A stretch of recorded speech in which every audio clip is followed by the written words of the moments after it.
एक्सो kitty का season 2 जो है वो मैंने फाइनली देख लिया है और मैं आज इस वीडियो में उसी के बारे में बात करने वाली हूँ। पूरा का पूरा क्या-क्या सीन हुआ है उसमें, उस पे भी थोड़ा बहुत मैं बात करूँगी। बट रिव्यू करेंगे कि कैसा रहा है सीज़न 2। सीज़न 1 की अगर मैं बात करूँ तो 2023 में वो आया था और सीज़न 1 के आने के बाद उसके कुछ महीनों बाद ही मतलब बता दिया गया कि सीज़न 2 जो है वो आएगा और फाइनली सीज़न 2 भी अभी जनवरी 2025 में ही आया है। और एक चीज़ और मैंने सुनी है कि अभी फ़रवरी में ही ये बताया गया है कि इसका सीज़न 3 जो है वो भी आने वाला है। तो आई एम वेरी हैप्पी कि यार जो सीज़न 3 है वो कैसा होने वाला है, क्योंकि सीज़न 2 जो था ना भाई, उसमें बहुत ज़्यादा ड्रामा था कहीं न कहीं। अगर आपने सीज़न 2 देखा है और अगर आपने नहीं देखा तो मैं आपको बता दूँ, आप पहले सीज़न 1 ज़रूर देख लेना थोड़ा-सा, तभी आपको समझ में आएगा कि सीज़न 2 में हो क्या रहा है भाई, स्टोरी क्या है पूरी। लेकिन अगर आपने नहीं भी देखा तो मैं आपको मेन चीज़ बता देती हूँ कि सीज़न 1 में क्या हुआ था। सीज़न 1 में ऐसा था कि जो किटी होती है वो अपनी मॉम की वजह से सोल आती है, लेकिन उसके बिहाइंड द सीन रीज़न ये भी होता है कि वो एक लड़के की वजह से वहाँ पे आती है और कहीं न कहीं वो सरप्राइज़ होता है, लेकिन वो खुद सरप्राइज़ हो जाती है कि वो देखती है वो उसका जो बॉयफ्रेंड है वो किसी और लड़की के साथ है, तो वो चीज़ उसको बुरी लगती है। और फिर धीरे-धीरे बहुत सारी चीज़ें होती हैं, बहुत सारी सिचुएशंस उसमें ऐसी दिखाई जाती है कि वो भी एक ड्रामा ही क लड़का जो है वो ड्रामा ही कहीं न कहीं कर रहा होता है। लेकिन जो किटी होती है वो वहाँ पर सोल के उस स्कूल में अपनी मॉम की वज़ह से भी जाती है और बहुत सारी चीज़ें वो अपनी मॉम से रिलेटेड जान पाती है वहाँ जाके। उनकी मॉम ने जो-जो चीज़ें की हैं उस स्कूल में जाके, तो उन चीज़ों को भी वो ट्राई कहीं न कहीं करती है। तो जो किटी होती है तो लास्ट तक जाते-जाते ऐसा कुछ हो जाता है कि जब वो अपने बॉयफ्रेंड के साथ लाइक पैच अप कर लेती है, लेकिन एंड में आई थिंक एपिसोड 8 में होता है वो कि उन दोनों का ब्रेकअप हो जाता है और यहाँ पे जो उसकी बॉयफ्रेंड का फ्रेंड होता है वो भी उससे कहता है कि मुझे तुम पे क्रश है। और फिर यहाँ से ड्रामा जो है दूसरा कहीं न कहीं शुरू हो जाता है और वहाँ पे जो किटी होती है उसको लेट डाउन भी कर देती है कहीं न कहीं कि नहीं, मतलब ये भी बात थोड़ी खटकने वाली होती है कि अभी उस मतलब जो उसका बॉयफ्रेंड था, उसका जो फ्रेंड था, ठीक है? तो अभी उसका ब्रेकअप हुआ है, भाई तुम्हें सांत्वना देना चाहिए, ना कि दिमाग में ये कि भाई तुम तुरंत अभी 10 मिनट भी नहीं हुए ब्रेकअप हुए और तुम ऑफर कर रहे हो कि हम तुम्हें मतलब पसंद करते हैं करके। तो ये चीज़ आती है तो वो थोड़ा फनी भी लगता है, बट एनीवेज़ ये चीज़ होती है। और एक चीज़ और कि जो किटी होती है उसको अपनी फ्रेंड पर ही क्रश आ जाता है।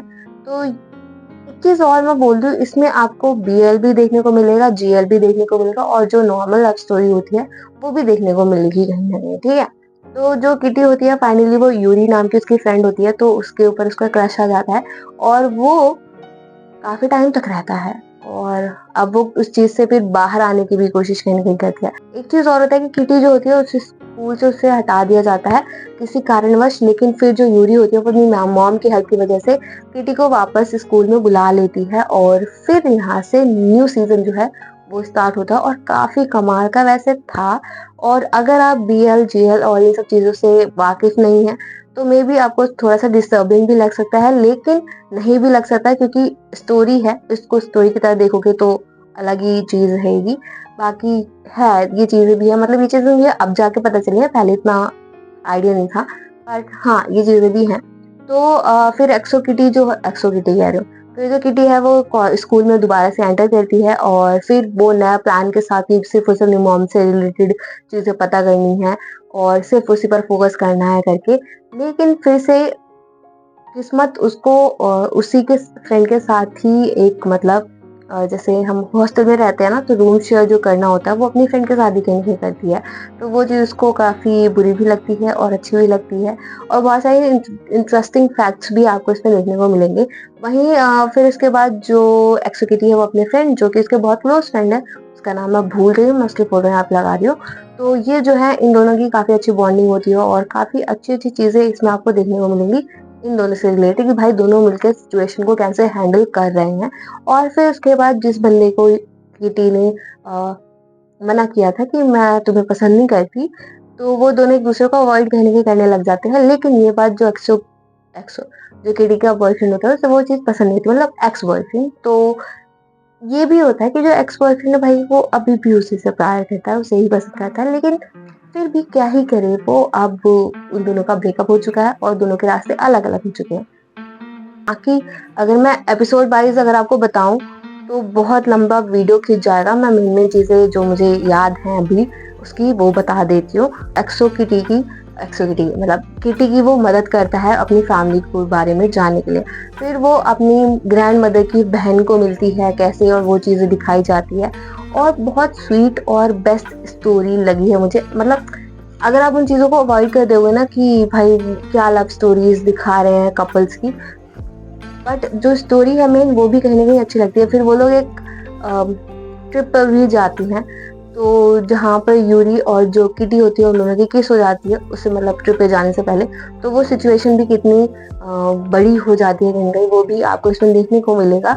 और साथ ही साथ बहुत सारा कन्फ्यूज़न जो है वो स्टार्ट होता है और जो किटी होती है वो एक नोट लिख के रखती है, एक लेटर लिख के रखती है। मीनो जो होता है, तो स्टेला और मीनो रिलेशनशिप में होते हैं और जो स्टेला होती है वो मीनो के फादर को जिस वो पोजीशन पे है उसे वो गिराना चाहती है। तो स्टेला जो होती है तो वो मीनो से नहीं, मीनो के फादर से बदला लेना चाहती है और उसके लिए वो बहुत सारी चीज़ें करती है, बहुत सारी फेम करती है। यहाँ पे किटी की जो लव नोट है या जो भी वो लेटर है वो भी वो लेके जाती है उस जो उनकी ट्रिप होती है, एस्केप का कुछ ट्रिप होता है करके। तो वहाँ पे वो लोगों को पता चल जाता है कि यूरी पर उसका क्रश है और ये सारी चीज़ें हो जाती हैं और जो स्टेला होती है वही होती है सारे फसाद की जड़ इस सीज़न में, मतलब सीज़न 2 में।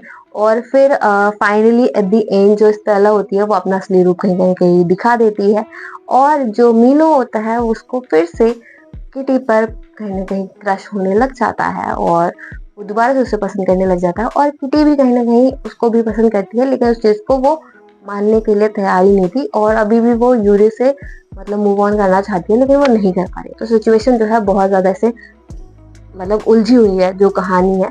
लेकिन एट द एंड जो किटी है वो जो भी प्रॉब्लम्स चल रही हैं कॉलेजेस में, सॉरी, जो भी प्रॉब्लम चल रही है उनको सॉल्व करती है, अपनी जो फीलिंग्स है यूरी से भी वो भी सॉल्व करती है, फिर फ्रेंडशिप अच्छी बना लेती है उनके साथ। और यहाँ पे जो मीनो के फादर की जो इमेज है उसको भी जो किटी है वो खराब नहीं होने देती, उसके भाई की मतलब मीनो के भाई की जो इमेज है उसको भी खराब नहीं होने देती, कैसे ना कैसे करके वो उन सबकी सिचुएशन को जो भी चीज़ें हो रही होती है उन सबको हैंडल कर लेती है। और फिर उसके बाद यहाँ पर एक चीज़ और भी होती है, मतलब ड्रामा में एक चीज़ और भी होती है।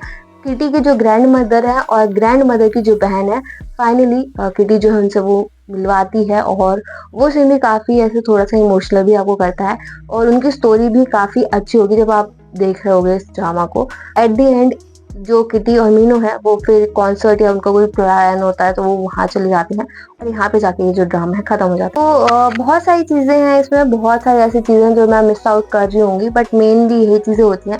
वहीं इसमें मेन वो भी होता है कि एक जो मीनू के फादर होते हैं तो वो एक कंपटीशन भी अनाउंस करते हैं जिसमें डे नाम का जो बंदा है, यानी स्टेला का जो एक्स है, तो वो भी पार्ट लेता है और फिर स्टेला कह रही हूँ, किटी का जो एक्स है, तो फाइनली जो लोग हैं, जो भी टीममेट्स है, वो हेल्प करते हैं उसको डांस करवाने में या उसकी परफॉर्मेंस को इन्हांस करने में, क्योंकि जो स्टेला होती है ना वो सबकी ड्रिंक में कुछ, जो डांसर होते हैं उसके बैकग्राउंड डांसर, तो ड्रिंक में ना कुछ मिला देती है जिसकी वजह से सब एकदम से वॉमिटिंग वगैरह करने लगते हैं और पेट खराब वगैरह हो जाता है।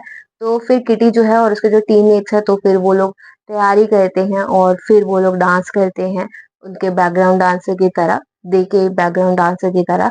लेकिन एट द एंड डे को भी एक लड़की से प्यार हो जाता है तो वो भी उनकी मतलब राइवल हो जाती है और फिर दोनों एक दूसरे के ऑपोजिट खड़े होते हैं और फिर ओपोनेंट्स हो जाते हैं कहीं न कहीं।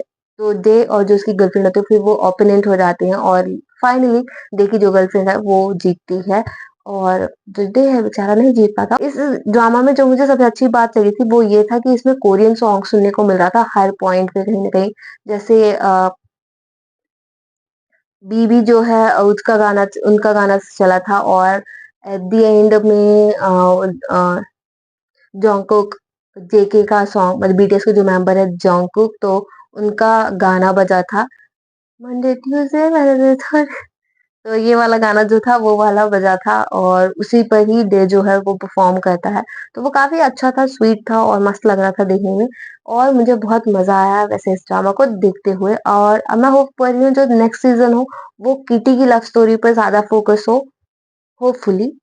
बट देखते हैं नेक्स्ट सीज़न कैसा होता है और हमें कब देखने को मिलता है। ख़ैर अगर आपको ये ड्रामा देखना है तो ऑलरेडी अभी ये आपको अवेलेबल है, नेटफ्लिक्स पर आप वहाँ पर देख सकते हो।